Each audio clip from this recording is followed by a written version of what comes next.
She thought the gym was a safe place, a place to stay healthy, to belong. But that day, as the bodybuilders closed in, their words cut like knives. "Go back to Africa," they sneered, their voices thick with hate. She stood there, small but unyielding, while they laughed, oblivious to the truth. They had no idea who she really was, or what she'd done for them. This isn't just a story of cruelty, it's about a hero America forgot. What happens when the bullied fights back? Meet Mrs. Johnson, a 70-year-old widow living in a quiet suburb. 5 years ago, her husband of 4 decades passed away, leaving her alone with memories and a longing for peace. She moved here for a fresh start, finding comfort in routine. Every morning, rain or shine, she walks to the local gym. Her steps are steady, deliberate, carrying a quiet strength that age can't erase. She's not there to impress anyone, just to keep her body moving, her heart beating. But beneath her frail frame lies a past few could guess. Decades ago, Mrs. Johnson served in the Air Force. She doesn't talk about it much, the pride is tangled with pain, and she's content to let it fade into history. Now, she's just another face in the gym, blending into the noise of clanking weights and humming treadmills.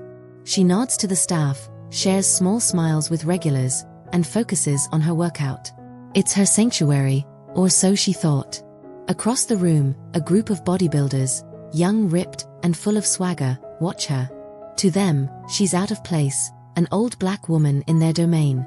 They don't hide their disdain. Whispers turn to smirks, their eyes following her like she's an intruder. A small, faded Air Force pin clings to her gym bag, a hint of her story, but it's lost in the clutter of their world. They see her as weak, irrelevant, someone who doesn't belong. Lately, their contempt has sharpened. "Why is she here?"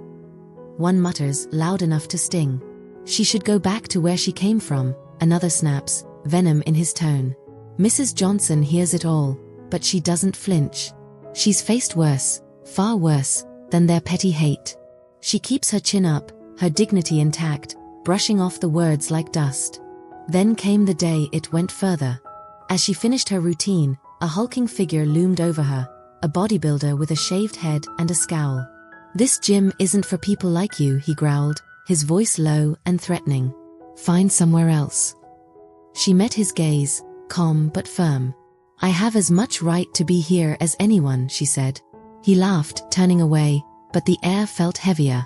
It was the first time they'd confronted her directly, and something told her it wouldn't be the last.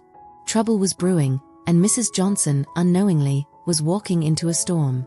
The bodybuilder's disdain for Mrs. Johnson grew darker with each passing day. What began as sneers and whispers soon turned into open hostility. "Hey, Grandma, this isn't a nursing home," one of them jeered as she walked past, his voice loud enough for the entire gym to hear. "You lost or something?"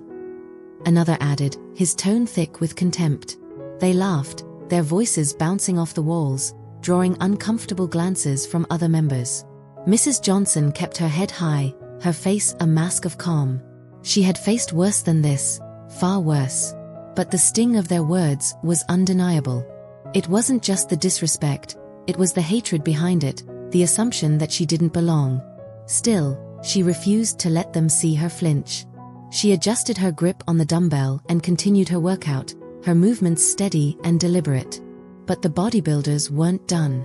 They began to crowd her space, hogging the equipment she needed, their massive frames blocking her path.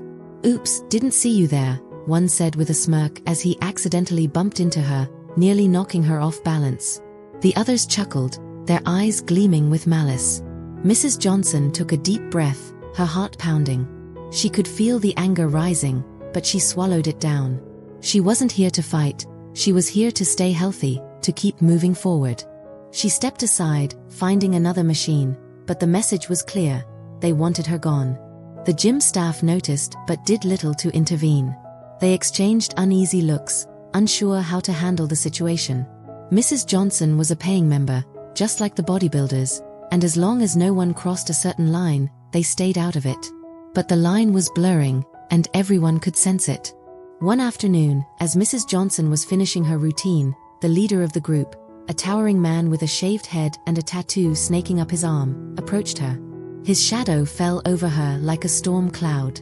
"Listen, old lady," he growled, his voice low and menacing. "This gym isn't for people like you. Find somewhere else to shuffle around." Mrs. Johnson met his gaze, her eyes steady. "I have as much right to be here as anyone," she said, her voice calm but firm. He laughed, a harsh, grating sound. "Rights? You think that matters? Look around. No one wants you here." He leaned in closer, his breath hot on her face. "Leave, or we'll make you leave." For the first time, a flicker of fear crossed Mrs. Johnson's face. She had faced danger before, but this was different. This was her home, her sanctuary, and they were trying to take it from her. But she wasn't one to back down. She straightened her back, her voice unwavering. "I'm not going anywhere." The bodybuilder's eyes narrowed, his jaw clenching. He turned away, but the threat lingered in the air like a dark cloud. Mrs. Johnson knew it was only a matter of time before they escalated further. She could feel the storm brewing, and she braced herself for what was to come. Before we continue with the next part of this powerful story, we need your support to help us reach our goal of 1,000 subscribers. We believe in sharing these impactful stories, but we can't do it without you.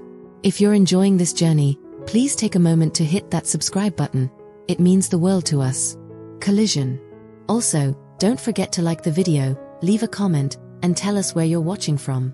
Has something like this ever happened to you? How did you handle it?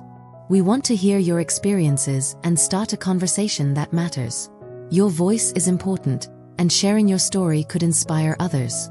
And don't miss the last part of this story. It has a special twist just for you. Stay tuned for a revelation you won't want to miss. Now, let's dive back into the story, and remember, together, we can make a difference. Raising hands. The next day, the gym was busier than usual, the air thick with tension.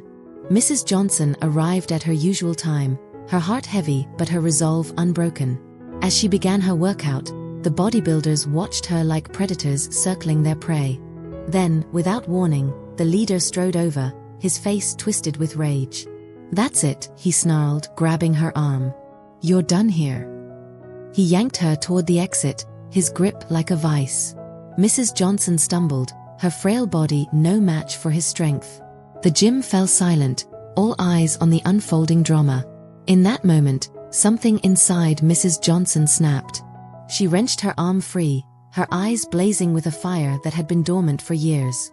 "Let go of me," she shouted, her voice ringing through the gym. "I fought for this country, and I won't be bullied by the likes of you." The bodybuilder froze, his eyes widening in surprise. "What did you say?" He scoffed, but there was a hint of uncertainty in his voice. Mrs. Johnson straightened her back, her voice steady and strong. "I served in the Air Force. I saved lives, maybe even yours. And I won't be treated like this." A murmur rippled through the gym. The bodybuilders exchanged confused glances, their bravado faltering. Then, a voice broke the silence. "Wait a minute," said a middle-aged man, stepping forward. He was a regular at the gym, a quiet observer until now. "You're Captain Johnson, aren't you? The one who rescued those pilots in Vietnam?" Mrs. Johnson's eyes met his, a flicker of recognition passing between them. She nodded slowly. "Yes, that's me." The man's face lit up with awe. "I thought I recognized you. My father was one of those pilots. He told me about you, how you risked your life to save them. You're a hero." The gym erupted in whispers, the bodybuilders' faces turning pale. They looked at Mrs. Johnson with new eyes, their hatred replaced by shame and disbelief. The leader released her arm, stepping back as if struck. Mrs. Johnson stood tall, her dignity restored. The gym was silent, the air thick with emotion. In that moment, the truth hung heavy in the air. They had tried to break her, but she was unbreakable. And now, they knew it. The bodybuilders stood speechless, their faces etched with shame and disbelief. The leader, his bravado shattered, mumbled an apology, his voice barely audible. One by one, the others followed, their eyes downcast, unable to meet Mrs. Johnson's steady gaze. The gym, once a battleground of tension and hostility, now hummed with a quiet, newfound respect. Word of the incident spread like wildfire.